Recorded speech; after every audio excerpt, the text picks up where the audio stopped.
இன்னொரு ஃபோனில் வந்து வீடியோ ஓடிட்டு இருக்கு. மேட்ச் ஒன்று நம்ம ரிலீஸ் பண்ணிட்டோம். அந்த மேட்ச் யாராக இருக்குன்னு பார்த்தீங்கன்னா, டோர்னமெண்ட்டோட முதல் match Pasumalai Thalapathy taking on Kovilkattupatti. So அந்த மேட்சை பற்றின இன்சைட்ஸ் கொஞ்சம் தரேன். எப்படி இருக்குன்னு பாருங்க. இது ஒரு எனக்கு சொல்லணும்னு தோணுச்சு. ஏன்னா ஜஸ்ட் 6 அடிச்சான் 4 அடிச்சான்னு சொல்றது மட்டும் மேட்ச் கிடையாது.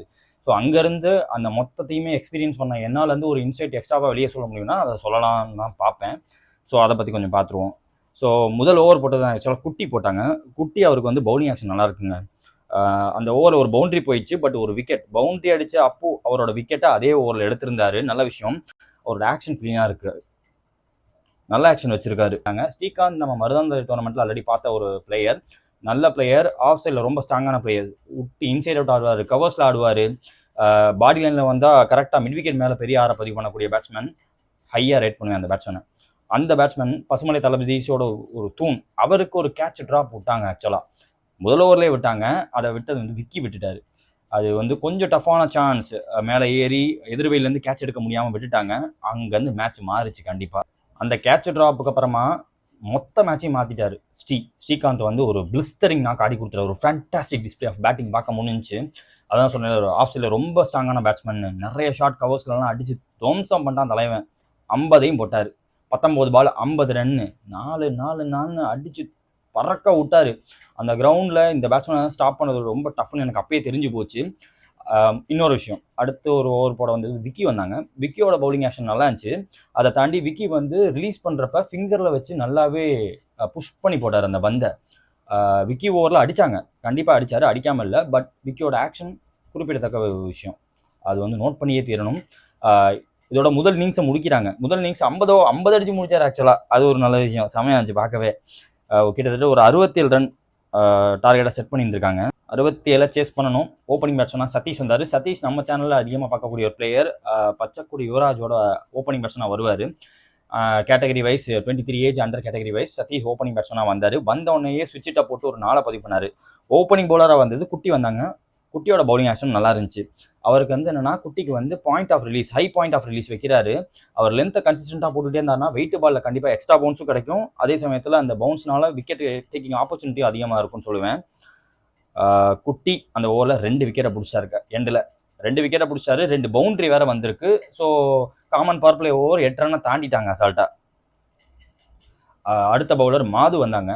விக்கெட் போனதுக்கு அப்புறமா வந்த நியூ பேட்ஸ்மேன் விக்கி ஒரு பக்கம் இறங்கிட்டாருங்க. வந்த உடனே அடிக்க ஆரம்பிச்சிட்டாரு. ஆக்சுவலாக மாது வந்து ரொம்ப அல்ட்டிக்காமல் போடக்கூடிய ஒரு பவுலர். ரொம்ப ப்ரெஷர் பண்ணிலாம் போடுற மாதிரி தெரியல. அவர் போடுறத பார்த்தா வருவோ ரிலீஸ் ஓப்பன் போட்டாங்க. பட் அன்னைக்கு அவருக்கு லைன் லென்த் விழுவலை. அந்த இதை அப்படியே யூஸ் பண்ணிட்டார். 2 short ball, back of length ball, அதை கடாசி எரிஞ்சார். ஒரு லோட்டாஸ் பால் நேரில் ஒரு 6. ஹேட்ரிக்கார, டோர்னமெண்ட்டோட முதல் ஹேட்ரிக்கார பதிவு பண்ண பேட்ஸ்மேன் விக்கி.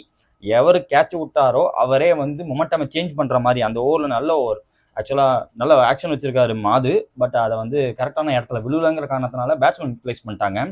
அதிக ரன்னை பதிவு பண்ணாங்க. மொமெண்டம் கண்டிப்பாக சேஞ்ச் ஆச்சு. அந்த ஓவரில் மட்டுமே 24 ரன்னு. இது செம்ம சேஞ்சிங், நல்ல கேம் சேஞ்சிங் மொமெண்ட். ப்ரெஷர் அப்படியே பவுலிங் டீம் பக்கம் போயிடுச்சு. எப்படி முடிவு எடுக்க போகிறாங்கன்னு யோசித்த போது 12 பாலுக்கு 20ன்னு மேட்ச் மாறிடுச்சு. அந்த கிரவுண்டை பொறுத்த வரைக்கும் 12 பாலுக்கு 20 வந்து கண்டிப்பாக சேஸபிள். நான் கண்டிப்பாக சேஸ் பண்ணிடுவாங்க அப்படின்னு சொல்லுவேன். ஏன்னா 4 6 அடிக்கணுமா, அடித்து காட்டியிருக்காங்க. அந்த 2 லாக் மேட்ச்சில் ஆமாம் சிவலி அடிச்சிருந்தாரு. அது மாதிரி ஒரு லெஃப்ட் உள்ளே இறக்கினாங்கன்னா கூட அடித்து முடிச்சிடுவாங்க. இல்லை இப்போ ரைட்டே அடிக்கிறாங்க, லெஃப்ட்னு கூட கிடையாது, எல்லா பக்கமும் அடிக்கிறாங்க கனாபினான்னு. அடுத்த நியூ பாலராக சச்சின் வந்திருக்காரு. சச்சின் ஓவரில் நடந்த பிக்கஸ்ட் ட்ராமா. ஏன்னா ஒரு பக்கம் குணா இருந்தார், இன்னொரு பக்கம் வந்து விக்கி இருந்தாங்க. குணா வந்து பார்த்தீங்கன்னா ஒரு 6 ஒரு 4 பதிவு பண்ணியிருந்தாரு.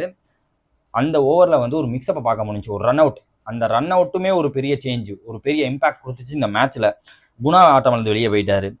ஸோ சச்சின் ஓவரில் பார்த்தீங்கன்னா ஒரு 9 ரன்னில் போட்டாங்க எப்படியோ. அந்த ஓவரில் ஒரு பவுண்டரி வேற பதிவு பண்ணியிருந்தாரு குணா.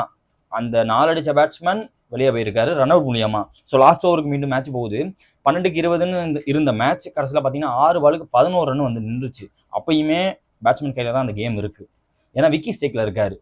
லாஸ்ட் ஓவரோட முதல் பால், ஆக்சுவலாக லாஸ்ட் ஓவர் போட வந்தவர் வந்து முதல் பால்லே ஒரு விக்கெட் எடுக்கிறாரு. முக்கியமாக விக்கியோட விக்கெட் எடுத்துட்டாரு. பெரிய லாஸுங்க, கண்டிப்பாக பெரிய லாஸ்.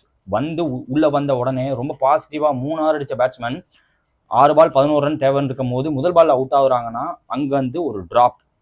லாஸ்ட் ஓவர் மீதி 5 பால் பாக்கி இருக்கு, 11 ரன் தேவை. மேட்சை போய் பாருங்க. தேங்க்ஸ் ஃபார் வாட்சிங். இந்த மாதிரி சின்ன சின்ன ஹிண்ட் கொடுக்குறேன், எனக்கு தெரிஞ்ச ஹிண்ட்டை கொடுக்குறேன். ஏதாச்சும் ரெக்டிஃபை பண்ணிங்கன்னா கண்டிப்பாக சொல்லுங்கள், அதையும் மாற்றிப்போம்.